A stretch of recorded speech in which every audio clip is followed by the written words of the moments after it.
Make sure you guys hit the subscribe button if you guys are enjoying the content that we're throwing up. And make sure you guys hit the like button if you enjoy the video. And yeah, let's begin.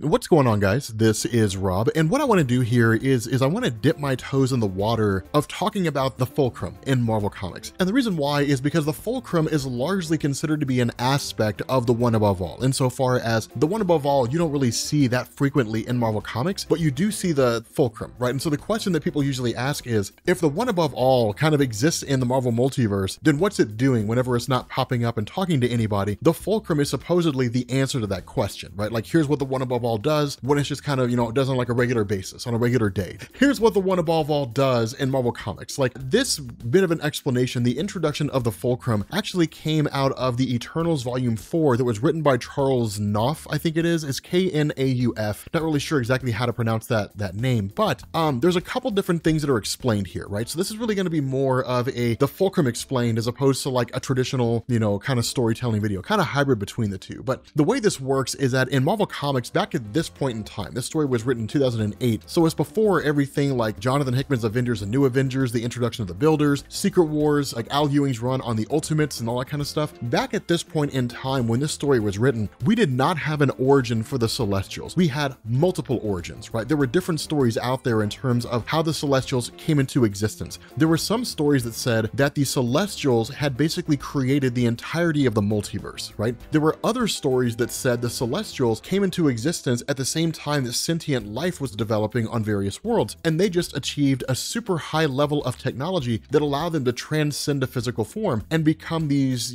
ultra powerful cosmic beings that basically were made up of complete and pure energy, right? And so they kind of formed these physical bodies in order to give themselves a shape. More recently, the definitive origin of the Celestials is that they were created by the first universe, right? They were originally the Aspirants, some rebelled and then called themselves Celestials, and that's how you get their origin. But nonetheless, the idea here is that at this point in time, there's no definitive origin, or at least this is one of many, ideas of how they function. But the Celestials at that point in time existed as a kind of yin and yang, right? If the Celestials were the yin, then the Horde was the yang. They were basically the opposite of the Celestials, but the Celestials were basically beings of creation. And the idea was that when the Celestials traveled around the cosmos, they essentially would go from planet to planet, and they would modify 300 members of that planetary race, right? So in the instance of humanity, they showed up, some however many, millions of years ago, or however many thousands of years ago, I want to say it was like 30,000 years ago, and came across a group called the Wanderers. And the Wanderers were kind of this missing link between, primate man and modern man. And so the Celestials modified their genes and basically took 1/3 of the Wanderers and made them deviants, took another third and made them Eternals, and then took the final third and then basically modified their genes so at a future point in time,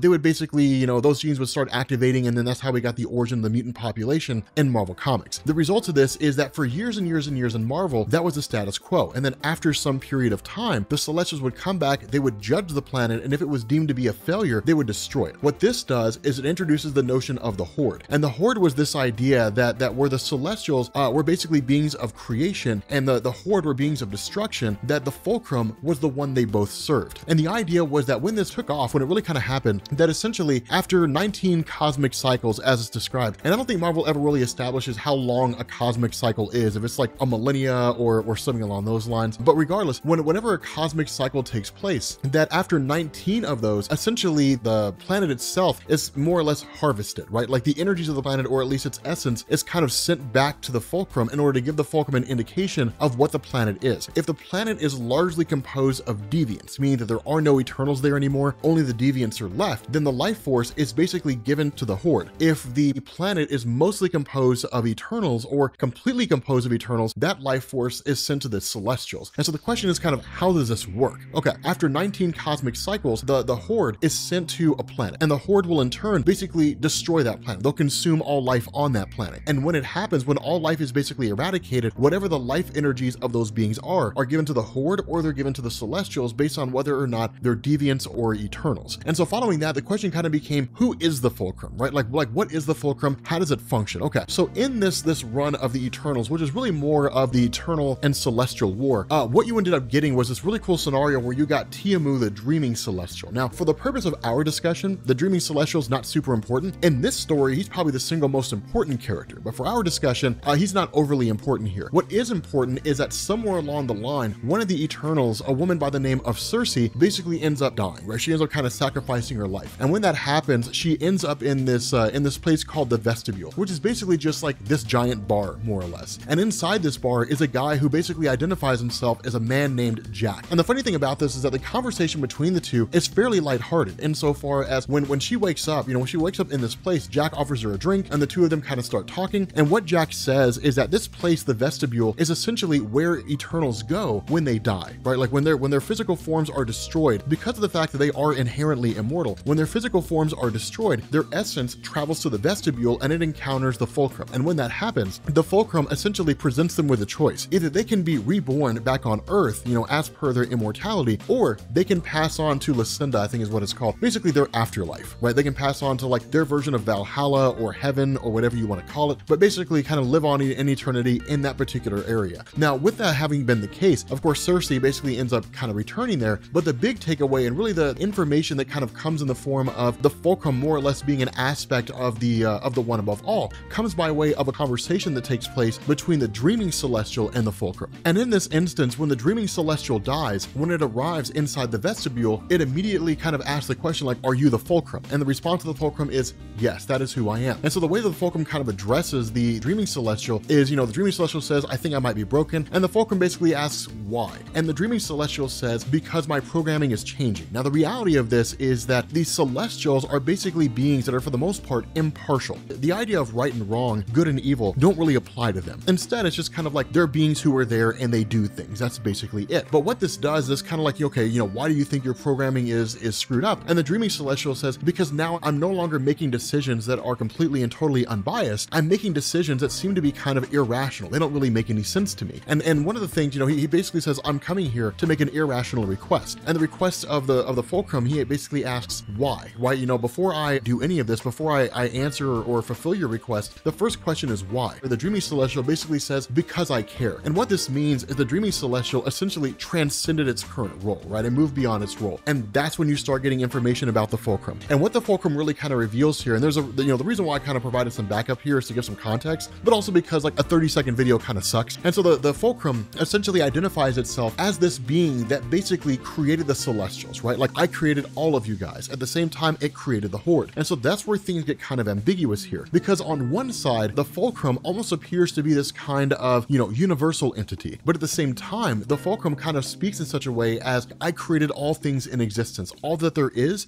created by me, right? I've been, he kind of talks about having seeded multiple worlds over the course of all of existence, different things like that. But the general gist of this is that the Fulcrum created the Celestials and the Horde to be a counterbalance, that the Celestials create life and the Horde destroys life. And so the result of this is that the Fulcrum had basically been spending all this time waiting for one of the Celestials to kind of become self-aware, essentially, to become autonomous, to basically question its role. Like, what am I supposed to do? How does all this work? And so that's really kind of the last you see of the Fulcrum here. That's basically it. It extends an offer to the Dreaming Celestial. Would you like to come with me? And then we don't really get anything after that. Now, a lot of it's because the Eternals run was kind of cut short, but the fact remains that the Fulcrum is basically this like multiversal being that kind of appears to be a version of the one above all, but it's never definitively explained here, right? We're never given a true and definitive answer. Instead, it's one of these things where it's just kind of left to the reader's interpretation. The conventional wisdom as it exists now, or maybe just common knowledge as it exists now among fans, is kind of like the Fulcrum is basically an aspect of the one above all, but there's no real information to verify that. There's no information that really states either way. It's just generally accepted by the comic book community, which is probably one of the worst things you can base your knowledge on. That is,